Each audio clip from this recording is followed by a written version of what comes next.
Hi, this is Sunny Luthra, founder of Oh My Dog Rocks. मैं एक software engineer था और आज मैं डॉग्स की मदद करता हूँ लोगों को ये पता कर कि डॉग का बिहेवियर क्या होता है और डॉग की हेल्थ पर हमें कैसे ध्यान देना होता है। लेकिन एक सॉफ्टवेयर इंजीनियर की एक सॉफ्टवेयर इंजीनियर डॉग के बिहेवियर के बारे में और डॉग की हेल्थ के बारे में कैसे बताना स्टार्ट कर दिया और मैं कैसे एक डॉग बिहेवियरिस्ट बन गया। लोग मुझसे डॉग के हेल्थ के बारे में काफ़ी सवाल पूछते हैं और हम सक्सेसफुली बहुत से लोगों की मदद भी कर पाए हैं अपने डॉग को बेहतर तरीके से समझने में, बिहेवियर वाइज भी और हेल्थ वाइज भी। सो डॉग्स काफ़ी हेल्दी हुए हैं बहुत लोगों के बहुत सारे केसेस में, जिससे हमें बहुत खुशी होती है। और बहुत से डॉग्स का बिहेवियर काफ़ी बदल गया है, काफ़ी हेल्प हुई है, भले वो एग्रेशन का केसेस हो, एंजाइटी के केसेस हो, हाइपर एक्टिव के केसेस हो, ऐसे पेरेंट हो जो पपी लेकर आए और पपी उनको बाइट करता था और वो पलंग के ऊपर चढ़ के चीखते थे। सो हमने ऐसे केसेस भी देखे हैं। सो वहाँ वो भी बहुत सक्सेसफुल हुआ, अच्छी बॉन्डिंग हुई ऐसे केसेस के अंदर भी डॉग के साथ। लेकिन मैं इन केसेस में हेल्प कैसे कर पाया? हुआ यूँ कि मैं बचपन से ही डॉग्स के साथ पला बड़ा हुआ हूँ। पापा को डॉग्स काफ़ी पसंद थे, लेकिन हमारे जो डॉग्स थे कुछ टाइम के लिए हमारे घर में भी रहे, लेकिन मैक्सिमम टाइम उनका एक अलग जगह था। एक बड़ी, जिसको बाड़ा टाइप बोलते हैं, एक फार्म टाइप बोलते हैं, जहाँ पर वो रहते थे। और मेरा अक्सर पूरा टाइम उनको ऑब्ज़र्व करने में जाता था, क्योंकि मुझे बहुत अच्छे लगते थे एनिमल्स को ऑब्ज़र्व करना। मैं बचपन में डॉग्स को ऑब्ज़र्व किया करता था, पैरट्स को ऑब्ज़र्व किया करता था, गिलहरियों को ऑब्ज़र्व किया करता था। कोई भी एनिमल दिख जाए, गाय, सुअर जो भी है, मुझे उनका बिहेवियर ऑब्ज़र्व करना बहुत अच्छा लगता था। स्ट्रे डॉग्स तो हमारे जो घर पे डॉग्स थे, कुछ कई बार ऐसा हो जाता था कि 7-8 डॉग्स हो जाते थे हमारे पास मैक्सिमम। और मेरी रिस्पॉन्सिबिलिटी थी उनका ध्यान रखने की, उनके खाने का ध्यान रखने की, उनके सेफ्टी की। और कई बार ऐसा होता था कि वो फार्म से कूद के चले जाते थे, क्योंकि तब मुझे पता नहीं था कि डॉग्स की कुछ नीड्स होती हैं, और मतलब वही जर्नी का पार्ट है।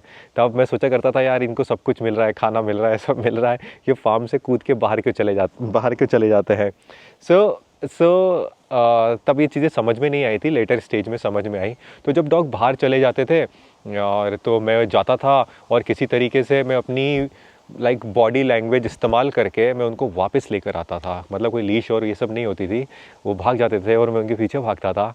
और it's like a challenge type का। और मैं उस समय समझा था कि यार बॉडी लैंग्वेज से हम डॉग से कम्युनिकेट कर सकते हैं, लेकिन मुझे उसकी थ्योरी नहीं समझ में आई थी कि भाई कैसे काम करता है, डॉग्स कैसे मेरी बात सुनने लग जाते थे। स्ट्रे डॉग्स भी मेरी बात सुनते थे। अगर किसी माँ ने बच्चे दिए हैं तो मैं धीरे धीरे करके उस माँ से दोस्ती कर लेता था, ताकि मैं उनके बच्चों के साथ खेल सकूँ, पपीज़ के साथ खेल सकूँ। मुझे पपीज़ के साथ खेलना बहुत अच्छा लगता था, अभी भी लगता है। मैं पपीज़ के साथ खेल सकूँ तो मैं उसकी माँ से दोस्ती कर लेता था बचपन में। तो ये लोग देखते थे और बोलते थे कि ये बच्चा एनिमल्स के साथ इसका अलग कनेक्शन है। और ज़िंदगी ऐसी चलती रही। 2002 में हम पुणे आ गए, तब सारा कनेक्शन छूट गया हमारा एनिमल से और इन सब चीज़ों से। और फिर काफ़ी लो स्टेट में चला गया था यार मैं, है ना। 2002 से इंजीनियरिंग करी, फिर जॉब करी, फिर खुद का काम डाला सॉफ्टवेयर डेवलपमेंट का, सॉफ्टवेयर बेचा, काफ़ी पैसे कमाए। और उसके बाद फिर मैं ज़िंदगी में वो कमी हो गई थी एनिमल की, क्योंकि बचपन से था। लेकिन 2015 में हमने डिसाइड किया एक डॉग लेकर आने का, और वेबी था उसका नाम, गोल्डन रिट्रीवर था। अब नहीं है वो हमारे साथ, वो भी मैं आपको बताऊंगा कि क्यों, क्या हुआ। वेबी था उसका नाम, गोल्डन रिट्रीवर था। एंड अराउंड 2015 में हम लेकर आए उसको। और जब मैं पहली बार लेकर आया तो मेरी बहुत हालत ख़राब हुई। मुझे लगा कि यार हम ये क्या ले आए, मतलब ये तो जान है एक, है ना, और इसकी रिस्पॉन्सिबिलिटी हमने ले ली। अब इसकी रिस्पॉन्सिबिलिटी हमने ले ली तो निभानी भी पड़ेगी, और वो मुझे बहुत ज़्यादा प्रेशर लग रहा था कि है ना यार, जाने ना यार, अब तुम्हें उसको टाइम देना पड़ेगा, तुम्हें सेक्रीफाइसेस करने पड़ेंगे। उस समय ऐसा होता है ना कि यार मेरा काम भी चल रहा है, ये भी चल रहा है, ये भी करना है, वो भी करना है, फिर कैसे मैं इसको टाइम दे पाऊँगा, इसको टाइम तो देना ज़रूरी है। अब ये सब चीज़ें चल रहा था, तो मैंने सोचा नहीं भाई, हम तो नहीं रख सकते, मैं तो नहीं रख सकता। मैं जहाँ से लेकर आया था तब मुझे अडॉप्शन के बारे में पता नहीं था, है ना। छोटी सी जगह से हुआ, छोटे से टाउन से हूँ, राजस्थान से हूँ मैंने आपको बताया नहीं, मैं राजस्थान से हूँ। राजस्थान का छोटा सा टाउन है रामगंज मंडी। आई डोंट नो, आपने कोटा का नाम सुना ही होगा यार, अब तो सीरीज़ भी आई थी कोटा की। कोटा के पास, कोटा से 80 किलोमीटर से रामगंज मंडी, मैं वहाँ रहता हूँ मेरा टाउन, मैं वहाँ होम टाउन वो है। वहाँ पर एडॉप्शन का कोई कॉन्सेप्ट नहीं था, और यहाँ पर आए तब भी कोई कॉन्सेप्ट नहीं था। वो तो बाद में जब डॉग्स की फील्ड में आया तब समझ में आया। अब हम वेबी लेकर आए, गोल्डन रिट्रीवर का पपी। पता ही है आपको गोल्डन रिट्रीवर के पपीज़ कैसे होते हैं, दे आर लाइक अमेजिंग। दिखने में, है ना। मैं ये नहीं बोलूँगा कि कोई किसी और डॉग से, लेकिन वो ब्रीड मेरा बचपन से मन था गोल्डन रिट्रीवर लेने का। और वो कैसे मन था, पापा के पास एक ब्रीड की बुक थी, इतनी मोटी बुक थी जिसमें डॉग्स की ब्रीड्स के बारे में लिखा हुआ था। सो मैं वो दिन रात देखता रहता था, दिन रात देखता रहता था। उसमें से मुझे, उसमें इंडीज़ नहीं थे, मतलब इट्स लाइक वो ब्रीड की बुक थी ना, और इंडीज़ तो कैसे होंगे उसके अंदर, है ना। लेकिन हम बुक बनाएंगे उसमें इंडीज़ ज़रूर रखेंगे, है ना, ब्रीड्स के बारे में। And I am working on this, मैं ब्रीड्स की बुक के ऊपर काम कर रहा हूँ। मेरा सीक्रेट प्रोजेक्ट था, लेकिन अभी आपके सामने बता दिया मैंने। सो मैं ब्रीड्स की बुक के ऊपर काम कर रहा हूँ, उसमें हम इंडीज़ ज़रूर रखेंगे एनीवेज। सो उस बुक में मुझे गोल्डन रिट्रीवर सबसे अच्छा लगता था, और मेरा मन था कि यार ऐसा डॉग मेरे पास हो। तो 2015 में हम वो गोल्डन रिट्रीवर ले आए। अब मेरी हालत ख़राब हुई, मैंने गोल्डन रिट्रीवर के जहाँ से लेकर आया था उनको कॉल किया, भैया हमसे तो नहीं होगा, आप वापस ले लीजिए। तो और कह रहे पैसे, मैंने कहा पैसे वैसे हमें नहीं चाहिए, आप तो इसका ध्यान रख लीजिए, पैसे इसमें इस्तेमाल कर लीजिए। तो बोलता है कि ठीक है भैया, आप हमारे पास आ जाओ, आप किसी और को मत देना, आप हमको ही देना। अब हमने तो सोच लिया था यार कि अब वापस देकर आना है इसको, क्योंकि हमसे तो नहीं निभेगा। एंड मैं बैठा हुआ था ऐसे बहुत दुखी में ऐसे करके, वो नन्ना सा वेबी जिसके 30 डेज़ का था। मेरे को तब नहीं पता था कि यार 45 और 60 डेज़ में लेकर आना है ना, ये आप हो सकता है आपको भी नहीं पता हो। सो वो 30 डेज़ का था, बहुत नन्ना सा। एंड माँ से हमने उसको अलग कर दिया था। हम वापस उसको लेके जाना ज़रूर चाहते थे, क्योंकि हमें वो अच्छा नहीं लग रहा था। वो धीरे धीरे चल कर आया, धीरे धीरे चल कर आया हमारे पास, और हमसे एकदम चिपक कर बैठ गया। मतलब हमारा तो दिल एकदम पिघल गया यार, कि मतलब यार लाइक आंखों में आंसू आ गए उस समय में प्यार महसूस हुआ, जो इतने टाइम से हमारा फिर डिप्रेशन टाइप चल रहा था यार, बहुत डाउन से रहते थे हम। हमारे पास आके जैसे ही बैठा, हमें प्यार फील हुआ, और अंदर से कुछ एकदम रोशनी आई कि भाई ये तो मतलब इट्स लाइक प्रभु का क्या है, मतलब दुनिया चेंज हो गई थी यार, वो प्यार फील करके। तो हमने कहा कि यार नहीं दे सकते, हमें रखना है। So we kept him, and ये ग्रॉल कर रहे हैं अभी, है ना। 2 मेल डॉग्स हैं यहाँ पर, एंड एक फ़ीमेल ऑलमोस्ट हीट के ऊपर आ रही है। तो इनके अंदर हमें उसको स्प्रे कराना, लेकिन वो बच्ची है और एकदम हीट के ऊपर आने वाली है, क्रैम्प्स आ रहे हैं उसको, जगह बैठी हुई है वो। सो फीमेल डॉग है, 6 मंथ्स की है, लेकिन हीट पे। तो मेल डॉग के अंदर टेरिटोरियल बिहेवियर इंक्रीज़ हो रहा है। एनीवेज बेबी के बारे में बात करते हैं। सो अब बेबी को हम रखने लग गए, और हम उससे बिहेव करने लग गए, और हम ट्रेनिंग के वीडियोस और ये सब देखने लगे। हम ट्रेन कर रहे थे, लेकिन यार हमें ना एक कनेक्शन का महसूस नहीं हो रहा था। मतलब हमें लगता था कि यार ये तो हम इसको अपने इंसानों के तौर तरीके सिखा रहे हैं। मतलब सिट क्या है, इंसानों को तौर तरीका, स्टे क्या है, इंसानों का तौर तरीका, है ना, कम क्या है, इंसानों का तौर तरीका, वर्ड्स है ना इंसानों के, है ना। तो स्लीप, स्पीक, ये सब सिखा रहा मैं उसको। वो स्लीप बोलो तो स्लीप करता है, स्पीक बोलो तो स्पीक करता है, स्टे बोलो तो स्टे करता है, सिट बोलो तो मतलब लाइक हम उसको, मैं नीचे वॉक कराने ले जाता, सब लोग पूछते कितना ओबीडियंट है, कितना, ये सब चीज़ें। लेकिन यार एक चीज़ वो नहीं हो रही थी कि उससे कंपेनियनशिप फील नहीं हो रहा था, मतलब कि उसको समझ नहीं पा रहा था। तो मैंने बहुत सारे ट्रेनिंग सेंटर्स में बात करी, और वो हर एक ट्रेनिंग सेंटर में डॉग को ट्रेनिंग की बात कर रहे थे, डॉग को समझने की बात नहीं कर रहे थे। फिर मैंने रिसर्च करा, तो मुझे डॉग साइकोलॉजी के बारे में पता चला, और डॉग साइकोलॉजी के बाद जब पता चला तो सीज़र मिलान के बारे में पता चला। मैंने सीज़र मिलान के जब वीडियोस देखना स्टार्ट किया, तो मैं मंत्रमुग्ध हो गया सीज़र मिलान से। मतलब it's like dude what the hell is this, मतलब ये नॉलेज, और वो जो नॉलेज वो बता रहा था, वो डॉट्स कनेक्ट करने लग गई, जो मैं बचपन से फील कर रहा था, body language and see. So Cesar Millan ने बताया कि डॉग लाइक बॉडी लैंग्वेज से, एनर्जी से लाइक कम्युनिकेट करते हैं एक दूसरे से, और उनकी बातें सेंस कर रही थी। तो मैंने उनके वीडियोस, अगर जिनको सीज़र मिलान के बारे में नहीं पता है, सीज़र मिलान इस दुनिया के टॉप के डॉग बिहेवियरिस्ट है ना, टॉप के डॉग बिहेवियरिस्ट हैं, बहुत ज़बरदस्त बिहेवियरिस्ट है। उन्होंने ही लोगों को डॉग साइकोलॉजी के बारे में लाइक अवेयरनेस स्प्रेड करी, और उनके जो मेथड्स हैं वो बहुत अमेजिंग काम करते हैं। हाँ, उनका नाम भी ख़राब है, क्योंकि बहुत बार मेथड्स को गलत तरीके से इंटरप्रेट किया जाता है, लेकिन सीज़र मिलान एक बहुत ही कंपैशनेट पर्सन है, और बहुत अमेजिंग पर्सन है ना। सो बहुत अमेजिंग पर्सन है, और उनके वीडियोज़ जो हमने देखे, तो हम लगातार देखते रहे, और मेरे अंदर पैशन है चीज़ों को लेकर, लाइक मैं बहुत क्यूरियस हो जाता हूँ। सो मैं डॉग के लिए बहुत क्यूरियस हो जाता। मैंने अपना आईटी का काम बंद कर दिया। जब मैं क्यूरियस हुआ, मैंने अपने आईटी का काम बंद कर दिया, मैंने सब कुछ बंद कर दिया। मैं सिर्फ डॉग्स के साथ डॉग्स की पढ़ाई करने लग गया। अब मैं जैसे जैसे डॉग्स की पढ़ाई कर रहा था, मैं वेबी के साथ वो कर रहा था, तो वेबी और मेरा कनेक्शन ज़बरदस्त होने लग गया। इट्स लाइक कि हम एक दूसरे को समझने लग गए, और वो बॉन्ड दूसरों को दिखने लग गया। तो जो वो बॉन्ड दूसरों को दिखने लग गया, और किसी को वॉक में दिक्कत आती थी, तो मैं वॉक में हेल्प कर देता था बाहर सड़क के ऊपर ही, और कोई डॉग के बारे में जानना चाहता था, तो मैं डॉग के बारे में बताने लग जाता था।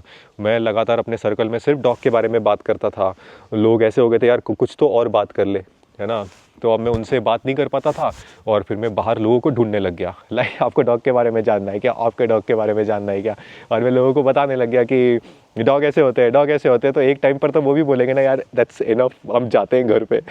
तो फिर मैंने ऑनलाइन स्टार्ट कर दिया बताना, लेकिन ऐसे माउथ पब्लिसिटी होती रही। और कई बार मैं ऑनलाइन ढूंढ रहा था, अब मुझे मन किया कि यार क्यों ना घर पे जाके केसेस लिए जाए। तो मैं ऑनलाइन बैठा, मैंने कहा देखते हैं यार कोई केसेस के बारे में। पुणे का कोई ग्रुप था, I think dog friendly Pune करके फेसबुक का ग्रुप है, उस पर किसी लड़की ने डाला, मेरी दोस्त है वो नूपुर, अब दोस्त है मेरी, है ना, नूपुर गांधीगर, है ना। सो उसने डाला कि उसका डॉग एग्रेसिव है, बहुत सारे ट्रेनर ट्राई कर चुके हैं, हाँ कोई किसी का कोई बता सकता है क्या, हम कोई बिहेवियरिस्ट या समथिंग लाइक दिस। तो मैंने उसके लाइक पोस्ट के ऊपर मैसेज डाला कि I am not a certified dog behaviourist, और मैं आपसे भी बोलता हूँ I am not a certified dog behaviourist. मतलब कहीं से मैंने सर्टिफिकेशन नहीं लिया है, मैंने खुद से ही पढ़ाई करी है, खुद से ही ऑब्जर्व किया है, और मेरी बचपन की लगन है ये, है ना, कि मैं डॉग्स के साथ काम कर पा रहा हूँ। सो मैंने उनके मैसेज, हाँ मतलब ये नहीं मैसेज किया, मैं आपको बता रहा हूँ, मैंने उसको मैसेज किया I don't have a certification and I don't have this but I want to work with your dog and I can do it for free. Okay, so that was the thing. तो फिर उससे बात हुई and I went there and the consultation was amazing. I did many mistakes, but the outcome was like very positive, very positive. So dog aggressive था, उसका aggression खत्म हो गया था मेरे सामने, and that was magical for them to see that. So वहाँ से मुझे confidence आया, and then I started taking consultations. उसके बाद consultations NIBM, पुणे का एक NIBM एरिया है, मैं वहाँ पर consultations ले रहा था. Then फिर उसके बाद हुआ क्या भाई, लोग बोलने लगे कि यार socialize करना है हमें डॉग को. So then I started taking socializing session, जो बहुत ज़बरदस्त हिट हुआ. मतलब हम एक बारी हमने फेसबुक पे ऐसे ही हमने ऐड रन कर दिया था and there were like 100 dogs, है ना, जिसको हम सोशलाइज करा रहे थे एक स्पेस के ऊपर। एंड क्योंकि ओपन था तो इतने लोग आ गए, then we stopped advertising on Facebook and all this thing about our socializing session and kept it very private. और लेकिन हमने बहुत डॉग्स को सोशलाइज कराया, वहाँ पर डॉग्स के साथ इंटरेक्ट करा। हमारे फेसबुक पे लाइव वीडियोस है उस चीज़ के लिए, मैं थोड़े, है ना, आप इस पर भी देख सको, इस पर भी लगा देंगे हम ताकि आप देख सको ये, मतलब है ना। सो बहुत सारे सोशलाइजिंग कराए, बहुत सेशंस कराए, हर एक संडे होता था एंड डॉग ऑफ लीश होते थे, उसमें हमने बहुत लर्न किया। और वहाँ से हमें और लोग भी मिले जिनको वॉक सीखना था, जिनको ये चीज़ सीखनी थी, फीडिंग सीखनी थी। तो लोग, अब केसेस हमारे पास आ रहे थे एंड हम सोच रहे थे भाई ये क्या क्या मतलब ये केसेस आए जा रहे हैं एंड हम फ्री में काम किए जा रहे हैं, टाइम दिए जा रहे हैं एंड लाइक मेरी क्यूरियोसिटी और बढ़ती जा रही है। या फिर मैं सोच रहा था यार ये जितने भी मेरे पास केसेस आ रहे हैं ना, इन सब में एक सिमिलैरिटी है। सो मुझे ना सारे केसेस में एक सिमिलैरिटी मिल रही थी, है ना, कि कुछ सिमिलैरिटी जिससे वो मिस्टेक कर रहे हैं। और फिर वो मिस्टेक्स जब मुझे फिगर आउट हुई, मैं नहा रहा था एंड देन एकदम क्लिक हुआ मुझे कि यार ये मिस्टेक्स कर रहे हैं सब। तो छः मुझे एरियाज़ मिले जहाँ पर लोग मिस्टेक्स कर रहे थे अपने डॉग के साथ, और हम उसको रिचुअल्स ऑफ डॉग्स बोलते हैं, जिसमें मेरी बुक भी है। ओके, मैंने एक बुक भी लिखी है जो अमेज़न पे है, और मैंने बहुत सारी ई बुक्स भी लिखी है जो हमारी वेबसाइट पर है। सो अमेज़न पे मेरी बुक है। एक बार तो मेरी बुक सेकंड नंबर पे ट्रेंड कर रही थी, मतलब इतने रिव्यूज़ नहीं है, हमने इतना उसको प्रमोट नहीं किया, बट वो सेकंड नंबर पे ट्रेंड कर रही थी। सो वो भी एक अमेजिंग एक्सपीरियंस था जो डॉग्स ने मुझे दिया, डॉग्स की वजह से मुझे मिला। अदरवाइज़ मैं तो सॉफ्टवेयर इंजीनियर था यार, लाइक टेबल के पीछे बैठ के काम करने वाला था। एंड 2019 में मैंने पूरी सिटी विटी छोड़कर मैं यहाँ पर आ गया। एंड 2020 में, मतलब मैं अभी सिटी से बाहर रहता हूँ, एक ओपन प्लेस में रहता हूँ। यहाँ पर आसपास कोई भी नहीं है, पहाड़ है और रिजर्वायर है, आई थिंक आपको दिख रहा है पीछे, और डॉग्स है, 11 डॉग्स है मेरे पास। लेकिन वे भी मैंने खो दिया, मैंने और भी डॉग्स खोए। मैंने किडनी की वजह से एक डॉग खाया, लेकिन वे भी मैंने टिक फीवर की वजह से खोया, और उससे मुझे हेल्थ के बारे में बिल्कुल भी नहीं पता था। वो मेरा बहुत डाउन टाइम था। मेरी जो पार्टनर थी उस समय वो भी जा चुकी थी, हम भी अलग हो चुके थे। देन उसके बाद वेबी गया, उसके बाद एक और जो वेबी के साथ डॉग रहती थी सलू की, वो भी गई। वो डिप्रेस्ड केस था जो मेरे पास आया था, एंड वो उसका डिप्रेशन बिल्कुल ख़त्म हो गया था। डॉग के अंदर डिप्रेशन होता है ना, डॉग के अंदर एनजाइटी होती है, नर्वसनेस होती है। सो पुरानी यादें आ गई, है ना। सो अभी 11 डॉग्स है ना, अभी 11 डॉग्स है। एक पीछे देखो, ये टोनी सबसे छोटा है ना। सो वेबी खो दिया टिक फीवर से 2020 में। एंड फिर डॉग्स के साथ मैं और इंक्लूड होने लग गया कि यार मुझे फुल टाइम ही काम करना है इसके साथ। लेकिन फिर फुल टाइम के साथ आईटी का काम भी लेता हूँ, मुझे कोडिंग करना बहुत पसंद है, so I code also and I take IT के क्लाइंट्स, मतलब माउथ पब्लिसिटी से जो आते हैं, we don't go and search for clients, mostly सारा काम ओ माई डॉक पे ही लगा रहता है मेरा। सो अभी हम लेटेस्ट प्रोडक्ट्स लॉन्च कर रहे हैं, हमने प्रोबेली लॉन्च किया। प्रोबेली इसलिए हमने लॉन्च किया बिकॉज यार हमें पता चला, जब हम हेल्थ के बारे में पढ़ाई कर रहे थे, हमें पता चला कि डॉग्स का गट स्ट्रांग होना चाहिए हेल्थ से फाइट करने में और बीमारियों से फाइट करने में, एंड एलर्जी से रिलीफ उनको चाहिए होता है। तो प्रोबेली बहुत ज़्यादा ज़रूरी था, हमें लगा गट का कोई सप्लीमेंट लाइए।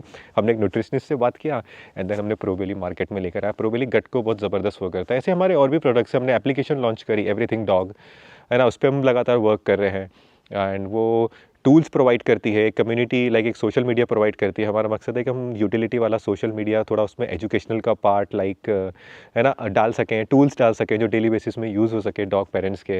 एंड फिर उसके बाद हम अभी, हमारा पैक प्लेटफॉर्म है जो कम्प्लीटली फ्री है, चैट सपोर्ट है। हम लगातार लोगों को हेल्प करना चाहते हैं और बेसिकली मतलब मैं डॉग्स के बारे में अगर जितना मुझे बात करने को मिले, मुझे उतना अच्छा लगता है, और जितना मैं मदद कर सकूँ मेरे को उतना अच्छा लगता है कि लोग सवाल पूछिए हेल्थ के बारे में, बिहेवियर के बारे में। मेरा एक्सपीरियंस ले लो यार तुम पूरा का पूरा, है ना।